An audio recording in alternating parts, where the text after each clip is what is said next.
Hello everyone, tarot with M Singh में मैं M Singh आप सभी का बहुत बहुत स्वागत करती हूँ। हमेशा की तरह मॉर्निंग में मैं आ गई हूँ आपके पार्टनर्स की कलेक्टिव लेवल पे करंट एनर्जीज़ और उनका नेक्स्ट एक्शन आपकी तरफ क्या होगा ये आज हम देखने की कोशिश करेंगे गाइस। तो आज मैं पूछ के ही आपके सवालों के जवाब लूँगी। कुछ क्वेश्चंस मुझे मिले हैं कमेंट में। सबसे पहला क्वेश्चन है कि मैम आप पूछिएगा कि फुल मून का क्या इफ़ेक्ट है, तो ये हम देख लेंगे। वैसे भी मैं देखती हूँ नेक्स्ट डे।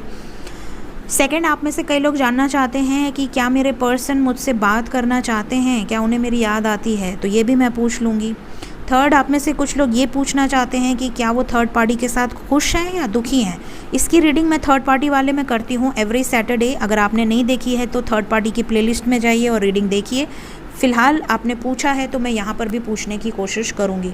लास्ट कुछ लोगों के क्वेश्चंस थे कि मैम हमारे पर्सन कब तक हमारे पास वापस आ जाएंगे, तो ये भी हम नेक्स्ट एक्शन में डेली ही देखते हैं। और कलेक्टिव एनर्जी है गाइस, तो यहाँ पर आपको कलेक्टिव मैसेज ही मिलेगा।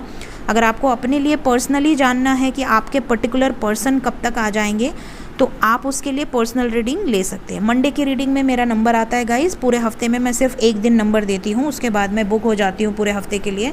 तो इसके लिए अगर आपको मेरा नंबर चाहिए तो आप सिर्फ और सिर्फ मंडे की रीडिंग में देख सकते हैं। अनएक्सपेक्टेड के बाद जो बड़ी रीडिंग्स होंगी उसमें आपको नंबर मिल जाएगा। चलिए, हर हर महादेव, जय शिव शक्ति, जय राधे कृष्णा।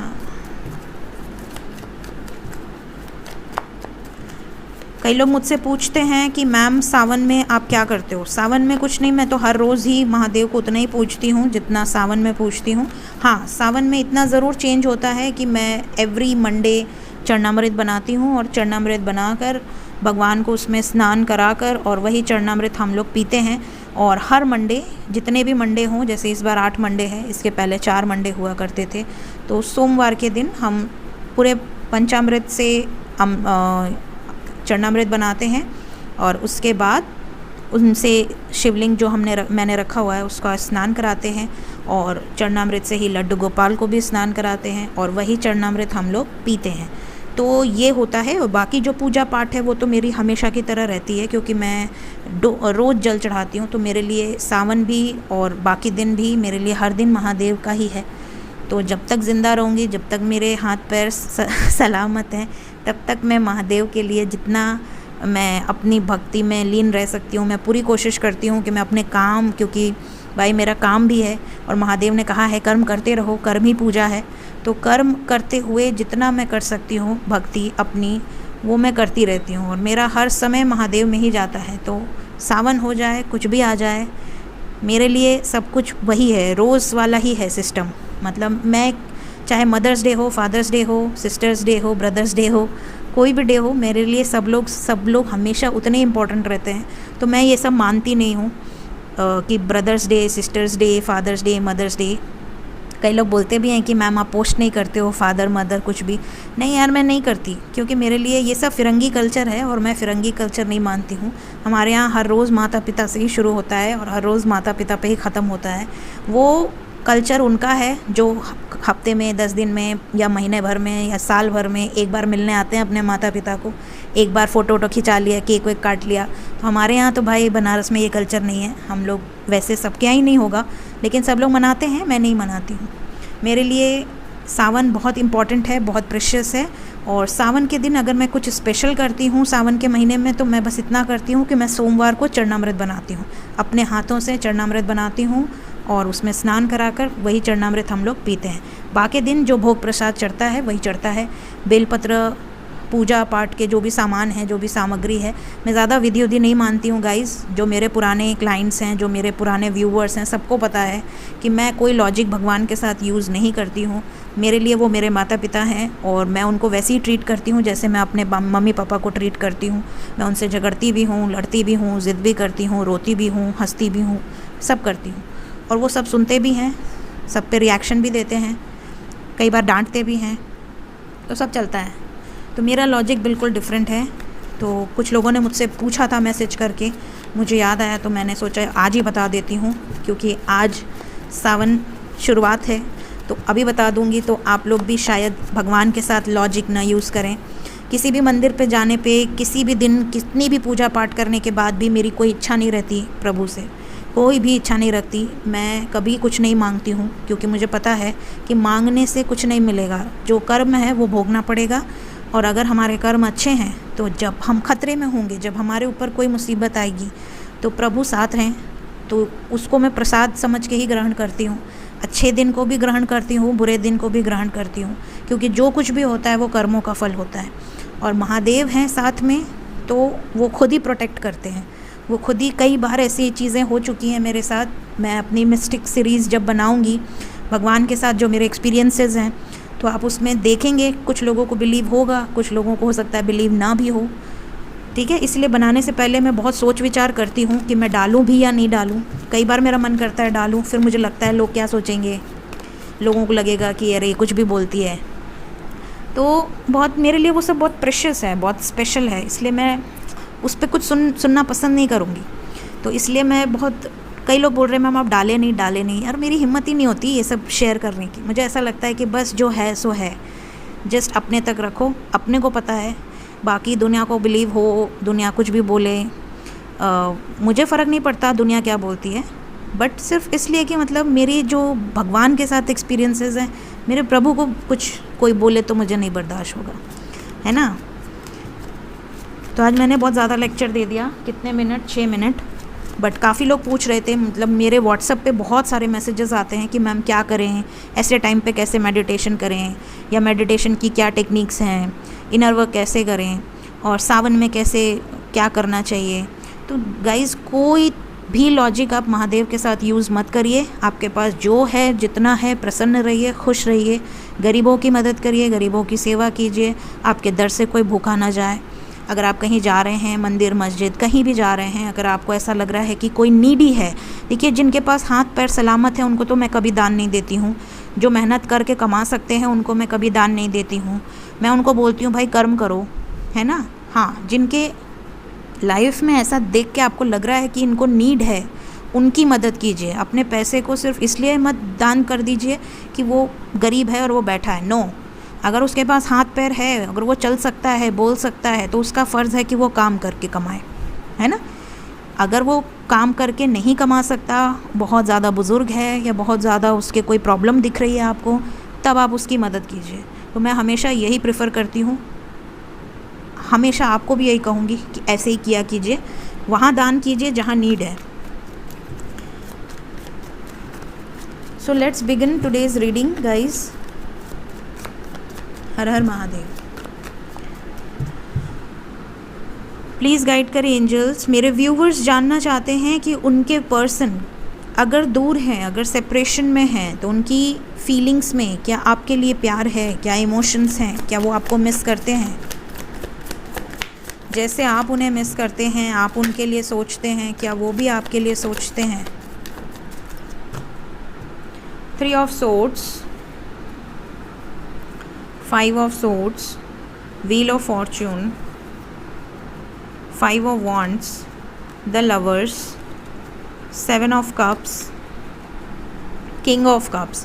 तो जिन्होंने भी ये क्वेश्चन पूछा है गाइज, आपके पर्सन आपसे झगड़ा करके दूर गए हों, या आपको धोखा देकर दूर गए हों, या आप पर शक करके दूर गए हों, या आपके शक करने से दूर गए हों, या आप दोनों हस्बैंड वाइफ हैं, आप दोनों में किसी थर्ड पार्टी का प्रॉब्लम रहा हो, किसी भी तरह की प्रॉब्लम रही हो, अगर आप दोनों में सेपरेशन है किसी भी वजह से, तो आपके पर्सन आपको बहुत बहुत ज़्यादा मिस करते हैं, आपके बिना बहुत ज़्यादा दुखी रहते हैं। इनको भी ऐसा लगता है कि इनके दिल में बहुत दर्द है, बहुत तकलीफ़ है। ये 24/7 आपके बारे में सोचते हैं, डे ड्रीमिंग करते हैं। इन्हें ऐसा लगता है कि ये आपसे इतना प्यार करते हैं तो झगड़ा होता ही क्यों है, और अगर झगड़ा हो जाता है तो आप क्यों नहीं झुक जाते, और अगर हर बार आप झुकते हैं तो इन्हें ऐसा लगता है कि यार इस बार क्यों नहीं झुक रही है, या इस बार क्यों नहीं झुक रहा है। ठीक है, इन्हें आपके साथ एक पास्ट लाइफ कनेक्शन भी फील होता है। इन्हें ऐसा लगता है कि आपके साथ कुछ तो ऐसा जुड़ाव है जिसकी वजह से चाहे कितनी भी मारपीट हो जाए, झगड़े हो जाए, गाली गलौज हो जाए, लेकिन ये बंदा या ये बंदी आपसे दूर नहीं रह सकते। इन्हें भी बहुत तकलीफ़ होती है आपसे दूर जाने के बाद। इसीलिए हमेशा आप नोटिस करोगे कि अगर आप कितने भी टाइम सेपरेशन में हो, लौट कर ये वापस आते हैं आपके साथ जस्टिस करने। तो ये आपके सवालों के जवाब हैं गाइज़। नेक्स्ट, आप में से कई लोग जानना चाहते हैं कि अगर ये थर्ड पार्टी सिचुएशन में हैं तो क्या ये थर्ड पार्टी के साथ खुश हैं, आपसे दूर हैं, अगर बात नहीं कर रहे, नो कांटेक्ट में हैं? जिस भी थर्ड पार्टी में हैं आपके पर्सन, जो भी ये रीडिंग देख रहे हैं, जिन्होंने भी ये क्वेश्चन पूछा है, क्या उनके पर्सन थर्ड पार्टी से के साथ खुश हैं या दुखी हैं?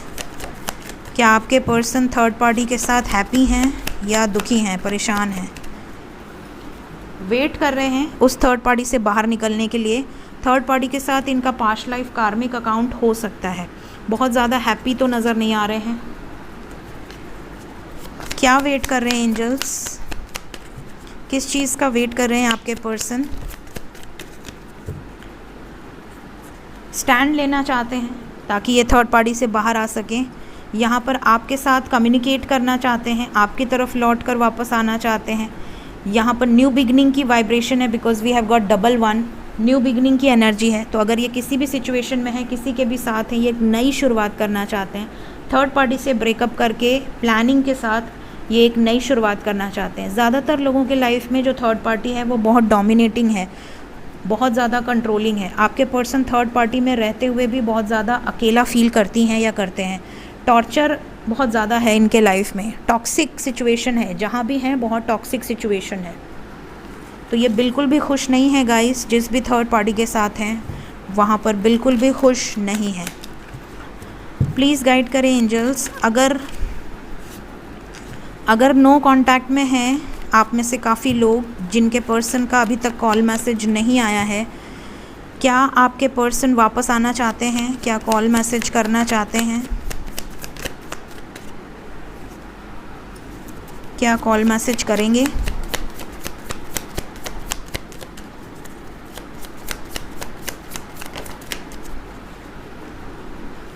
क्यों कंफ्यूज हैं, किस बात को लेकर कंफ्यूज हैं?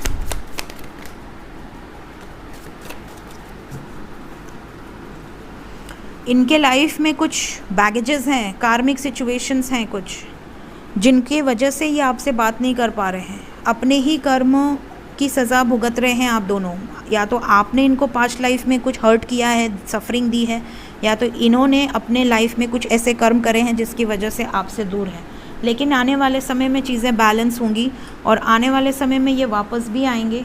चैरियट की एनर्जी है और यूनियन भी होगा, क्योंकि यहाँ यूनियन की भी वाइब्स हैं। इसके अलावा we have got 10 of cups with message card. तो अगर आप नो कांटेक्ट में हैं, अगर आप सेपरेशन में हैं, तो इस रीडिंग को आप देख रहे हैं, इसके बाद आपके लाइफ में मोस्ट प्रॉब्ली 7 आवर्स या 7 डेज़ के अंदर ये चीज़ें आपके साथ होंगी। मैसेजेस भी आएंगे, कॉल्स भी आएंगे, यूनियन भी होगा। 7 नंबर जुलाई का भी है, तो ये जुलाई महीना भी आपके लिए ओवर एंड ऑल इम्पॉर्टेंट हो सकता है। ठीक है, तो जो भी क्वेश्चंस आप लोगों ने बोले थे वो मैंने देख लिए हैं। अब हम देखते हैं नेक्स्ट एक्शन क्या होगा।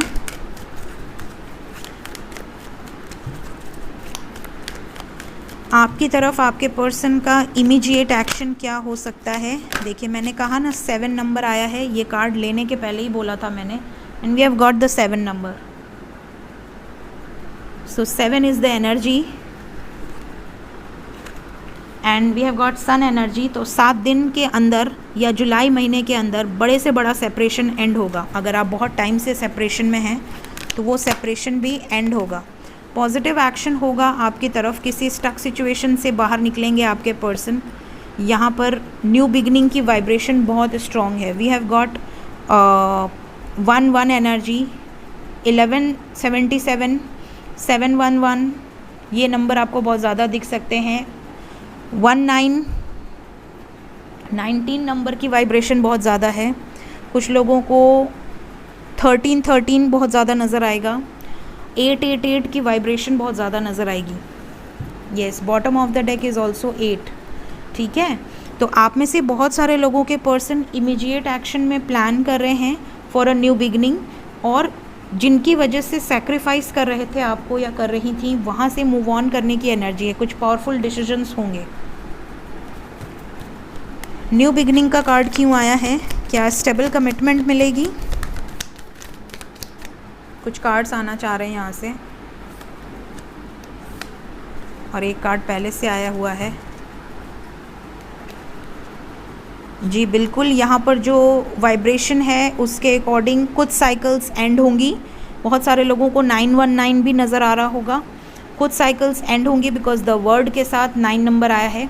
इसके अलावा हीलिंग की एनर्जी, आपके पर्सन हील होकर आपकी तरफ रिकवरी के लिए आएंगे, आपकी तरफ आपसे मुलाकात कर सकते हैं, मैसेज कर सकते हैं, ताकि इनके जो इमोशंस हैं, जो फीलिंग्स हैं, जो सप्रेस्ड हैं, वो बाहर आ सके। यहाँ तक कि जो चीज़ें ये बहुत मैस्कुलिन डोमिनेंट हैं, तो ये अपने इनर मोस्ट इमोशंस को दबा कर रखते हैं। कहीं आप इनको कमज़ोर ना समझ लें, कहीं आप इनके बारे में ऐसा ना सोच लें कि यार ये बंदा तो ऐसा है, ये बंदा तो कुछ भी नहीं कर सकता, या ये तो फट्टू है, डरपोक है। तो ये आपसे काफ़ी चीज़ें ऐसी हैं जो शेयर नहीं करते हैं या नहीं करती हैं। तो यहाँ पर कुछ बहुत बड़े चेंजेस आपको इनकी एनर्जी में दिखेंगे। Plus we have got 144 energy also. तो बहुत सारे लोगों के लाइफ में मैसिव यूनियन की एनर्जी है, और यूनियन के साथ साथ ये परमानेंट यूनियन होगा, मतलब ये टेम्प्रोरी यूनियन नहीं है, क्योंकि 144 परमानेंट यूनियन का इंडिकेशन दिखाता है। सो मदर गाया यहाँ पर आपके लिए वर्क कर रही हैं। न्यू बिगनिंग को क्लैरिफाई किया है मदर गाया की एनर्जी ने। तो जो कुछ भी होगा ये मदर गाया की मर्ज़ी से होगा, माँ प्रकृति की मर्ज़ी से होगा। तो आपको just go with the flow की एनर्जी में रहना है। और 7 number is very important today. 7 portal भी आ रहा है गाइस, तो पोर्टल तक भी हो सकता है काफ़ी लोगों का यूनियन हो जाए। देखते हैं एंजल्स आज के दिन में आपको क्या मैसेज देना चाह रहे हैं। पहला मैसेज है ड्रीम 66। बहुत सारे लोगों को विविड ड्रीम्स आएंगे, और जो ड्रीम्स होंगे उसमें आपको कोई गाइडेंस मिलेगी। आपको आने वाले समय में बहुत सारी ब्लेसिंग्स मिलने वाली हैं, इसलिए अभी की सिचुएशन से फ्यूचर को जज ना करें। डिवाइन प्लान के अकॉर्डिंग सब चीज़ें हो रही हैं, तो आपको भरोसा रखना है, प्री जज नहीं करना है किसी भी सिचुएशन को, बैलेंस में रहना है। अटेंशन दीजिए अपनी एनर्जीज़ को। आपकी एनर्जी में जो चीज़ें हैं, जो चेंजेस हैं, उनको नेग्लेक्ट मत कीजिए, इग्नोर मत कीजिए। तो ये थी गाइज़ आज की रीडिंग और मेरी थोड़ी सी गाइडेंस। तो रीडिंग पसंद आई हो या गाइडेंस आपके लिए हेल्पफुल रही हो, कमेंट में ज़रूर बताइएगा। Thank you so much guys, take care of yourself, bye bye.